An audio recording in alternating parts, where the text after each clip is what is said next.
All right, now we're going to take a look at difficult students. So difficult students are, of course, going to have a whole bunch of different varied ways to deal with them, but I've broken them down into approximate 10 categories. This isn't just color-coded because it looks nice that way. I've brought these students together according to the similar techniques that you can kind of use for each group of these guys. So the first ones are going to be the shy ones and the low-level ones. These guys are going to need a lot of extra animation. So all that TPR and all the props that I talked about before, use all of that. You have to really bring out all the big guns when it comes to acting things out with your face and showing how excited you are about this lesson to get them maybe to a point where they're like, okay, I'm a little less shy now, and they can come out of their shell a bit. Give them lots of encouragement. And I mean this for almost anything that they do. There's a student that I have, and she's a sweetheart, and her name is Lorna, and she'll read everything and then get everything wrong. And I'm still astounded, and I give her genuine encouragement every time she finishes reading a paragraph, even if badly, simply because she has a lot of courage for reading an entire paragraph like that, knowing that I'm probably going to correct her on at least 5 different things. So give them encouragement, even if they're just being brave, even if they're just attempting, even if they're just doing what you said and making an effort to follow your instructions, even if they don't get it right. You have to also be patient. And I don't just mean patient with their answers, as in if they got it wrong and they're not getting it and that kind of stuff, but I literally mean wait for answers. So you're going to find that with the internet delay, sometimes there's going to be a lag time. Sometimes they're still going to be listening to what you're saying, and you're going to be waiting for that answer and being like, oh my gosh, they haven't answered yet, and then you speak too quickly, and then because you've spoken before they've had a chance to answer, they feel awkward, they don't want to answer, and they're afraid that you're going to interrupt them. And not only that with the internet lag time, but just even in real life, you should be waiting for them to listen, process, and then produce. And our golden number for this is 5 seconds, which doesn't sound like a long time, but I think there was a study done, and the average that a teacher waits for an answer is about 1.7 seconds or something, even possibly even less. So just to give an idea of how long you should wait for an answer, if I ask a student, hello, what's your name?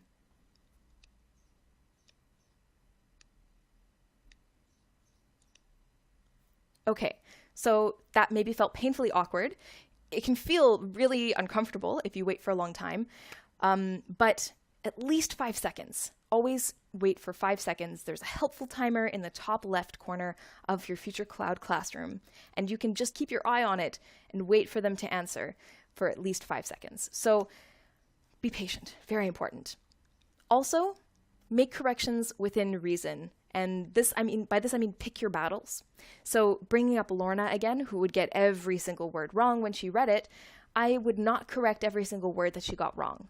Especially for these guys, if they're shy or low level, you want to make sure that you're building their confidence as much as possible instead of tearing it down. They need a little bit of scaffolding in the beginning.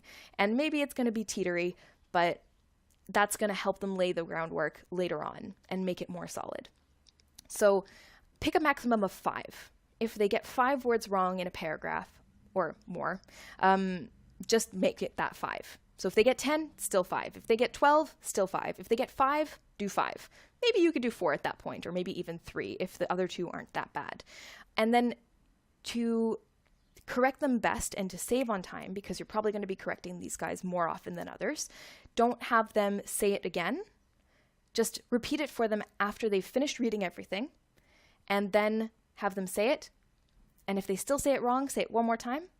If they still say it wrong, maximum of 3 corrections.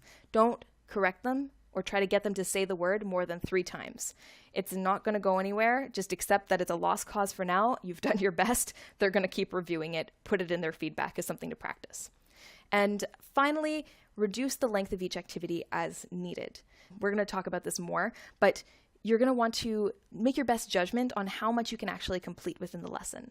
So you're going to have a lot of slides in a given lesson, and you're not going to cover every single one if each slide or each activity is going to take you 2 or 3 times as long as it's intended to take, simply to get the student at the level they should be getting to.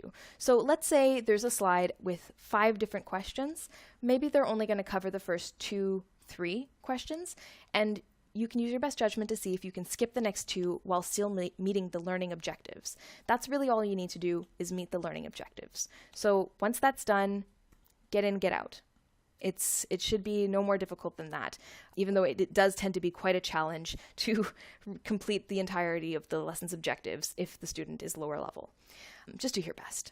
And before we move on to the next batch of students, I just want to give a side note about Tiger Moms. Tiger Moms, if you are not familiar with them, are the moms who tend to hover, either sitting very close to their student or sitting behind the student or sitting off camera so you can't really see them, but you can still hear them even if they don't know that you can hear them.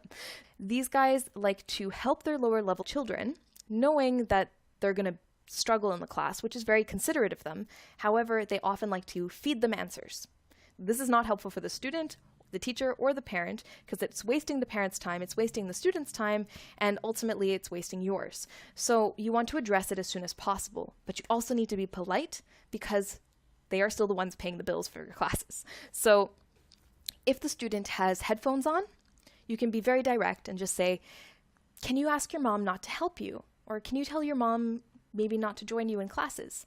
It might be difficult. It's caused conflict in the past. Unfortunately, one of my students had a bit of a hitting match with their mom doing this kind of thing, and it was awkward. But after that, they didn't come to class anymore, and the student improved vastly.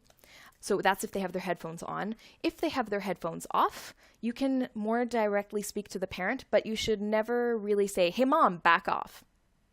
Do it a little bit more roundabout and say, that was such a good job, David. I'm so proud of you. Next time, though, can you try by yourself? Or it's so nice that your mom is helping you today. She's so supportive of you, but maybe can you just try to do this one on your own? So just little things like that, where you're acknowledging that you can hear them, you're acknowledging that you know that they're there, because sometimes they don't know that you can hear them, which is even more funny, and then they get really embarrassed. But it's just a good way to show them that these are the rules of your classroom and you're showing your authority, but you're still trying to be as polite as possible. So that is the Tiger Mom, and that concludes with the shy and low level ones.